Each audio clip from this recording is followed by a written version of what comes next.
Hello friends, नमस्कार। इस lecture में हम जो पारिस्थितिकी तंत्र का जो आहार नाल होती है दोस्तों, जो खाद्यान्न श्रृंखला आप देखते हैं फूड चेन के हमारे इन्वायरमेंट को, पर्यावरण जो पारिस्थितिकी होता है, ये फूड चेन आखिर चलती कैसे, जो कि हम जो हमारा देखते हैं फूड चेन वो किस तरह से होती है और अपनी भूमिका वो कैसे निभाती है दोस्तों, एक दूसरे पर कैसे डिपेंड रहते हैं, इसमें हम देखेंगे। तो हम जो पिरामिड होता है पारिस्थितिकी पिरामिड, उसको भी हम देखेंगे और इसमें हम जानने का प्रयास करेंगे कि हर जो रहता है दोस्तों, जो प्राथमिक उपभोक्ता, द्वितीयक उपभोक्ता, तृतीयक उपभोक्ता, वो किस पर कौन डिपेंड रहता है, और आहार जो जाल होता है उसको उसको मतलब उसको भी देखेंगे और आहार श्रृंखला को भी हम देखेंगे। तो चलिए शुरू करते हैं। देखिए, आपको पता होगा कि एक उत्पादक होता है, एक प्राथमिक उत्पादक होता है, उपभोक्ता होता है, फिर अपघटक होता है।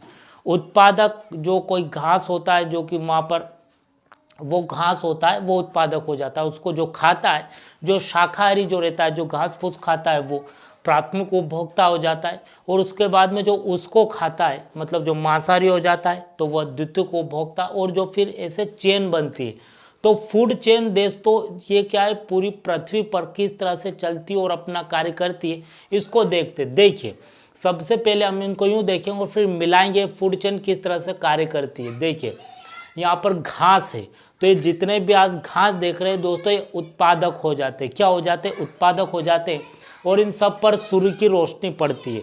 तो सूर्य की रोशनी पड़ती है तो जो पौधे रहते हैं वो अपना भोजन स्वयं बनाते हैं। आपको पता भी होगा, प्रकाश संश्लेषण के द्वारा। ठीक, तो इनको जो खाएंगे, देखिए, अब घास को हिरण खाते, जो कि हिरण घास खाते हैं। ठीक, हिरण को कौन खाते हैं? ये दोस्तों प्राथमिक उपभोक्ता हो जाते। कौन हो जाते? प्राथमिक उपभोक्ता।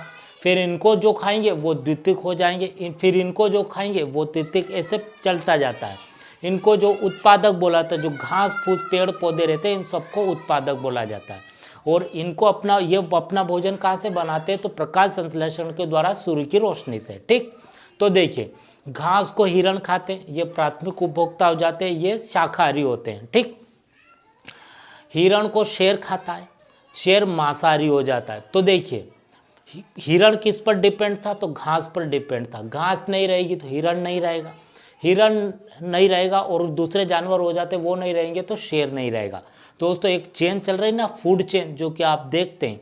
शेर दोस्तों, शेर को तो मांस चाहिए, तो वह हिरण को खाएगा, या कोई दूसरा हो सकता है, लेकिन मेजरली हिरण। और हिरण किस पर डिपेंड है? घास पर। और घास कहाँ से? सूर्य की रोशनी से वो अपना भोजन बनाती है। तो ये एक आपको यहाँ पर क्या हुआ, एक चेन नजर आई। दूसरा हम देखते हैं, एक घास हो जाती है। ये घास घास कौन खाता है? तो टिड्डा खाता है। टिड्डे को मेंढक खाता है, मेंढक को सांप खाता है। ठीक, और मेंढक को दोस्तों सारस भी खाते हैं। यहाँ पर आप देखें, सांप, मेंढक को सांप खाता है, सांप को बाज उठा लेता है, और दोस्तों आपको पता होगा ले जाता है। और सांप को मोर भी खाता है। दोस्तों, ये एक चेन बन रही ना। अब यहाँ पर देखिए, घास नहीं रहेगा तो टिड्डा क्या खाएगा? मर जाएगा। टिड्डा नहीं रहेगा तो मेंढक नहीं रहेंगे, क्योंकि उनका भोजन तो ये हो जाता है। मेंढक नहीं रहेगी तो सांप का भोजन, और फिर अगर देखें मोर का भोजन नहीं होगा। अगर ये नहीं रहेगा तो फिर सांप नहीं रहेगा, तो बाज और मोर का भोजन कहाँ होगा? तो दोस्तों, एक दूसरे के ऊपर डिपेंड है ना ये। तो इस तरह से दोस्तों अपनी भूमिका है, इन्वायरमेंट जो हमारा जो रहता है दोस्तों, इकोसिस्टम, वो चलाने में अपनी भूमिका निभा रहे हैं ये। तो दोस्तों, ये जो एक लाइन आप देख रहे हैं, इसको खाद्यान्न क्या बोलते हैं? श्रृंखला बोलते हैं, फूड चेन बोलते हैं। और इन सब को मतलब कि आहार जाल बोली जाती है। ठीक, तो देखिए, तीसरा हम देखते हैं, ये घास। घास को कौन खाता है? खरगोश खाता है। खरगोश को बिल्ली खाती है। ठीक, और बिल्ली को अगर देखें तो कुत्ता खाता है। तो एक दूसरे से ये एक दूसरे का भोजन होते हैं, आपको पता होगा। तो वही यहाँ पर आहार जाल हो जाती है। ठीक, अब देखिए एक और देखते हैं, घास होता है, घास को चूहा खाता है और कुछ दूसरी चीज़ें भी खाता है। चूहा को बिल्ली भी खाती है और उल्लू भी खाता है। ठीक। दोस्तों ये एक हो जाता है। फिर एक और देखिए घास हो जाता है, केचुआ, मतलब कहने का भी मतलब है कि सब एक दूसरे पर डिपेंड रहती है, प्राकृतिक है, नेचुरली है। अब आपको लग रहा होगा ये सब एक दूसरे को खा रहे हैं, तो इसमें कहाँ पर्यावरण हो रहा है दोस्तों, यहाँ पर इन सब का पलायन हो रहा है ना, एक दूसरे के ऊपर डिपेंड है।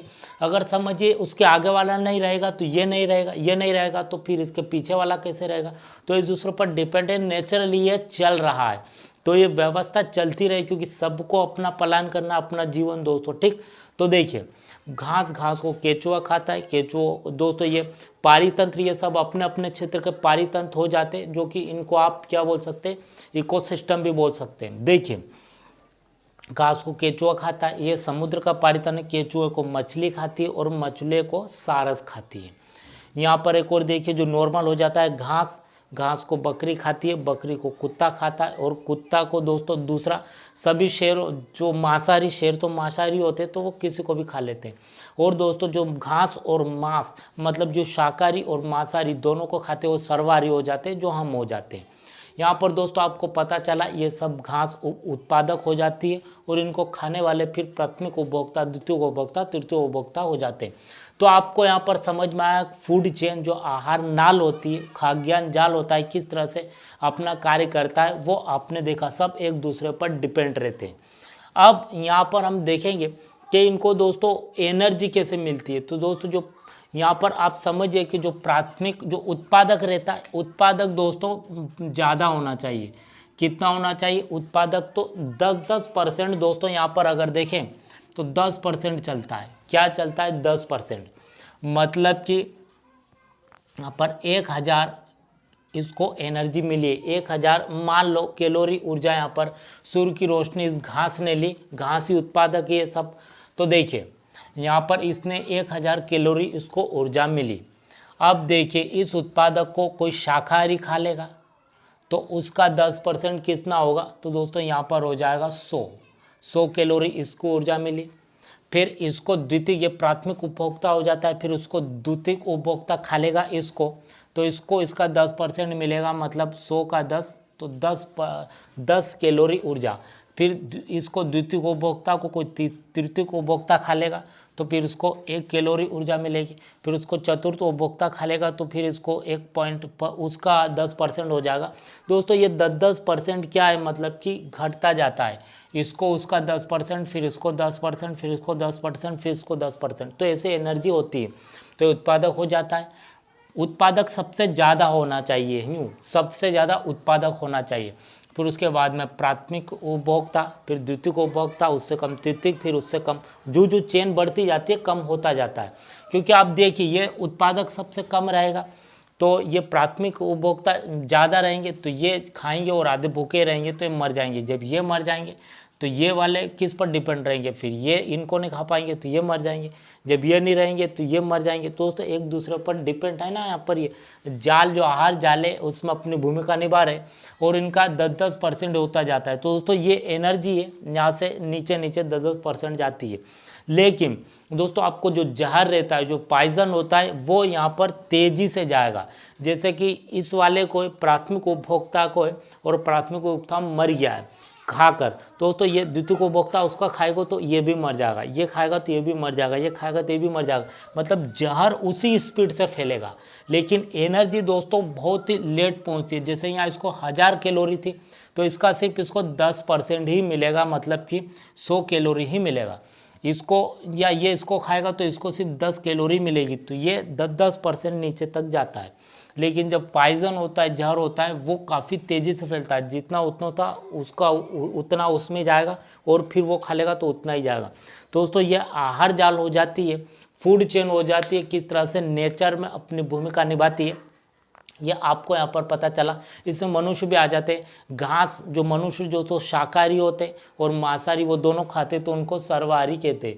तो दोस्तों ये आपको एक यहाँ पर समझाने का प्रयास किया। जो इन्वायरमेंट होता है यहाँ पर दोस्तों यह देखा जाता है कि ये सब किस प्रकार से अपनी भूमिका निभा रहे, तो ये व्यवस्था चलती रहे। क्योंकि दोस्तों एक इनमें से एक भी कोई टूट जाएगा तो पूरी चेन बढ़ेगी नहीं और सब जानवर मरते जाएंगे। तो फिर दोस्तों नेचरली किस काम का रहेगा। दोस्तों एक दूसरे को ये क्या है, फ़ायदा ही पहुँचाते। जैसे आपने देखा होगा कि यहाँ पर ये सांप रहते हैं, सांप को मोर नहीं खाएंगे, बाज नहीं खाएंगे, तो सांप नेचर के लिए दोस्तों, हमारे लिए, मनुष्य के लिए कितने घातक हो जाते हैं। एक सांप कितने कोई काट सकता है दोस्तों। सांप की संख्या इतनी हो जाएगी कि हमारे लिए जीना काफ़ी खतरे से खाली नहीं है दोस्तों। ये मोर और बाज अपने फायदे के लिए काट रहे हैं, लेकिन इसमें हमारा भी तो फायदा है दोस्तों। वही नेचर में देखा जाता है कि एक दूसरे को जब रिलेशन में आ रहे हैं, इंटरेक्शन कर रहे हैं, तो एक दूसरे को कितना फ़ायदा पहुंचा रहे हैं। ठीक, जैसे कि आपने देखा होगा चूहे को बिल्ली खा जाती है दोस्तों। अगर चूहे को बिल्ली नहीं खाएगी तो चूहे इतने हो जाएंगे दोस्तों, हर घर में कहाँ भी चूहे तो चूहे दोस्तों हर चीज़ को कुतर देते, आपको पता होगा। तो ये बिल्ली अपने फ़ायदे के लिए चूहे को खा रही है, लेकिन कहीं ना कहीं हमारा भी फ़ायदा हो रहा है। ठीक, अब देखिए दोस्तों, एक दूसरे से रिलेट कर रहे हैं। क्या कर रहे हैं? एक दूसरे से रिलेट। जैसे यहाँ पर आप और देखिए, कुत्ते रहते, कुत्ते भी दोस्तों, कोई पागल कुत्ते हो जाते तो उनको शेर खा जाता है, तो एक दूसरे रिलेट करते हैं और कहीं ना कहीं एक दूसरे का फ़ायदा करते हैं ये। तो ये दोस्तों, यही फूड चेन हो जाती है दोस्तों। उम्मीद करता हूँ आपको समझ में आएगा। Thank you.